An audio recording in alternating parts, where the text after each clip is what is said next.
नमस्कार। आज हम तुलसीदास कृत रामचरितमानस के एक बहुत ही अहम और प्रेरणा देने वाले हिस्से पर बात करेंगे, सुंदर कांड की शुरुआत। जी बिल्कुल। हमारा फोकस रहेगा हनुमान जी के उस विशाल समुद्र को लांघने की तैयारी पर, उनकी यात्रा पर, और हाँ, रास्ते में जो शुरुआती मुश्किलें आईं उन पर। और हमारे जो सूत्र हैं वो काव्य रूपांतरण और भावानुवाद पर आधारित हैं।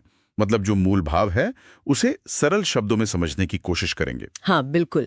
तो चलिए देखते हैं ये अद्भुत यात्रा, इसके जो अहम पड़ाव है वो हमें क्या सिखाते हैं। तो शुरुआत होती है हनुमान जी की उस जबरदस्त इच्छा से, जैसा कहा भी गया है, राम काज करीबे को आतुर। हाँ, आतुर मतलब कितने उत्सुक थे प्रभु राम का काम करने के लिए। बिल्कुल। और जैसे ही आदेश मिला वो तुरंत तैयार हो गए, एक विशाल रूप धारण किया और समुद्र पार करने को निकल पड़े। और फिर वो, जैसा वर्णन है, चढ़ी गिरी अनिल बयुतुल गति कीन्ही, हाँ, जलनिधि लांग चले रघु चीन्ही।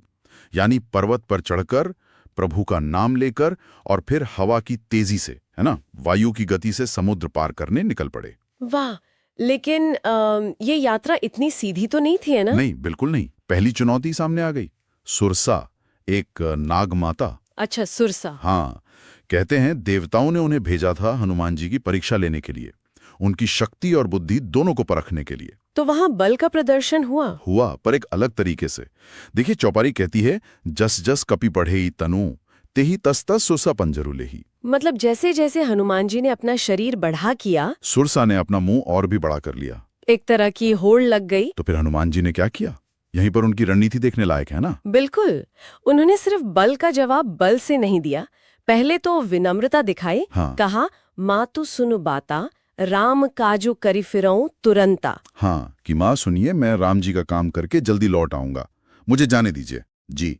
लेकिन जब सुरसा नहीं मानी तो उन्होंने तुरंत पैंतरा बदला, बुद्धि का इस्तेमाल किया। अच्छा, कैसे? अपने शरीर को एकदम छोटा, मतलब अत्यंत छोटा कर लिया और सुरसा के मुंह में घुसकर तुरंत बाहर आ गए। वाह ये सिर्फ चतुराई कहेंगे या स्थिति को भांपकर रणनीति बदलने की क्षमता? मैं कहूंगी ये चतुराई से बढ़कर था।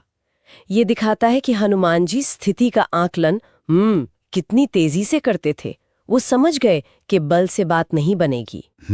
और सुरसा ने भी उनकी इस बुद्धि को, और सबसे बढ़कर श्री राम के प्रति उनकी जो निष्ठा थी, उसे पहचान लिया।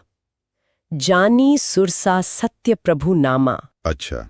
उन्हें समझ आ गया कि ये भक्त सिर्फ बलवान नहीं बल्कि बुद्धिमान और समर्पित भी है। तो परीक्षा वहीं खत्म हुई। और फिर उन्हें आशीर्वाद मिला। हाँ, सुरसा ने उन्हें कार्य सिद्धि का आशीर्वाद दिया। दीन आशीषु जाई ही कामा। यहाँ देखिए, सफलता बल से नहीं मिली, सही का, बल्कि विनम्रता, बुद्धि और निष्ठा के सही मिश्रण से। ये एक तरह की, कह सकते हैं, कूटनीतिक जीत थी। वाह। लेकिन अगली चुनौती वो तो बिल्कुल अलग थी, है ना? सिंहिका। हाँ, सिंहिका, समुद्र में रहने वाली एक राक्षसी। और उसकी ताकत बड़ी अजीब थी। क्या? वो आकाश में उड़ते हुए जीवों की परछाई पकड़ लेती थी और उन्हें नीचे खींच लेती थी। चलत कपिदे की बड़ी आकृति, नाम सिंहिका नारी विकृति। बाप रे। तो उसने हनुमान जी को भी रोकने की कोशिश की? बिल्कुल। हनुमान जी समझ गए कि यहाँ वो सुरसा वाली तरकीब, मतलब विनम्रता या छोटा रूप, वो सब काम नहीं आएगा। ये सीधी बाधा थी। हाँ, ये सीधी और घातक बाधा थी। और उनके मन में तो एक ही संकल्प था, रावण कर काजू बिगारब नाही। मतलब रावण के काम में सहायक इस शक्ति को तो नष्ट करना ही होगा। तो यहाँ उन्होंने क्या किया? यहाँ उन्होंने अपनी अपार शक्ति का प्रयोग किया, सीधा प्रहार, और सिंहिका का अंत कर दिया। अच्छा। ये दिखाता है कि जहां जरूरत हो वहां वो कठोर और निर्णायक कदम उठाने से भी पीछे नहीं हटते थे। तो यहाँ रणनीति एकदम पलट गई। सुरसा के सामने बुद्धि और विनय, और सिंहिका के सामने सीधा बल प्रयोग। जी बिल्कुल। ये हनुमान जी के चरित्र का एक बड़ा ही दिलचस्प पहलू है कि वो स्थिति के अनुसार अपनी कार्यशैली को पूरी तरह बदल सकते थे। पर क्या सिंहिका के मामले में वाकई बल प्रयोग ही एकमात्र रास्ता था? देखिए, उस क्षण की शायद यही मांग थी। सिंहिका सीधे सीधे उनके रामकाज में बाधा बन रही थी। वहां शायद बातचीत या चतुराई का अवसर ही नहीं था। ये भी सही है। ये दिखाता है कि हनुमान जी अपने लक्ष्य पर कितने केंद्रित थे और उसे पाने के लिए सही साधन चुनने में कितने माहिर थे, चाहे वो कूटनीति हो या शक्ति। तो इन शुरुआती बाधाओं में हमने हनुमान जी की अटूट भक्ति, उनकी असाधारण बुद्धि, अपार शक्ति। और सबसे महत्वपूर्ण, परिस्थितियों के अनुसार ढलने की उनकी वो अद्भुत क्षमता। हाँ, ये समुद्र लंघन सिर्फ एक शारीरिक चुनौती पार करना नहीं था। नहीं, ये आगे की जो बड़ी लड़ाई होनी थी लंका में, उसके लिए उनकी योग्यता का एक प्रमाण भी था, एक तरह का पहला पड़ाव। तो कुल मिलाकर देखें तो ये बेसंग दृढ़ संकल्प, अटूट आस्था और सही समय पर सही रणनीति अपनाने की अहमियत को दिखाते हैं। हनुमान जी का हर कदम, हर निर्णय रामकाज के प्रति उनकी एकाग्रता का सबूत है। बिल्कुल सही कहा। और श्रोताओं के लिए सोचने का एक बिंदु यहाँ छोड़ सकते हैं हम। हाँ, जरूर। कि हनुमान जी की जो दैवीय शक्तियां हैं, उन्हें अगर एक पल के लिए अलग रखते हैं तो उनके कौन से मानवीय गुण, जैसे उनकी वो त्वरित बुद्धि, वो संवाद कौशल, स्थिति को भांपने की क्षमता और अपने लक्ष्य के प्रति वो अटूट समर्पण, ये गुण आज भी हमें अपनी बड़ी से बड़ी चुनौतियों का सामना करने के लिए कैसे प्रेरित कर सकते हैं। नमस्कार। आज हम रामायण के एक बहुत ही अहम, दिलचस्प हिस्से पर बात करने वाले हैं। जी, हनुमान जी का लंका प्रवेश और फिर वहां सीता जी की खोज। हाँ, बिल्कुल। मतलब हमारे पास जो वर्णन है वो बताते हैं कि कैसे हनुमान जी लंका पहुंचे, क्या हुआ और कैसे उन्होंने सीता माता को ढूंढा। इन घटनाओं के पीछे का जो मतलब है, जो विवरण है, उसे समझने की कोशिश करेंगे आज। सही कहा। तो सोचिए जरा, रात का समय, चारों तरफ दुश्मन, सोने की लंका और हनुमान जी अकेले। और मिशन सीता माँ का पता लगाना आसान नहीं था बिल्कुल भी। तो चलिए देखते हैं ये सब हुआ कैसे। सबसे पहले तो हनुमान जी रात में लंका पहुंचे, है ना? जी हाँ, रात के अंधेरे में। पर देखिए, सबसे महत्वपूर्ण बात यह है कि उन्होंने अंदर कदम कैसे रखा। हाँ, ये जानना जरूरी है। उन्होंने भगवान राम का नाम लिया। कहते हैं, रघुपति नाम लेत चित लागा, मतलब पहला कदम ही प्रभु के स्मरण के साथ। अच्छा, तो ये सिर्फ शारीरिक बल की बात नहीं थी? बिल्कुल नहीं। ये अटूट श्रद्धा और अपने मकसद, अपने उद्देश्य की स्पष्टता को दिखाता है। उनका हर कदम राम नाम के सहारे था। फिर जैसे ही वो अंदर गए, उनका सामना हुआ लंकनी से, लंका की पहरेदार। हाँ, वो राक्षसी, एकदम डरावनी। लिखा है, देखी लंकनी अति कराल। उसने रास्ता रोक लिया। और हनुमान जी ने क्या किया? क्या कोई भयंकर युद्ध हुआ? नहीं, यही तो खास बात है। बस एक हल्की सी चपत, मतलब एक मुक्का मारा। कपी लगे कर दीनी कराल। बस एक मुक्का और वो हार गई। हाँ, वो न सिर्फ गिरी बल्कि तुरंत समझ भी गई।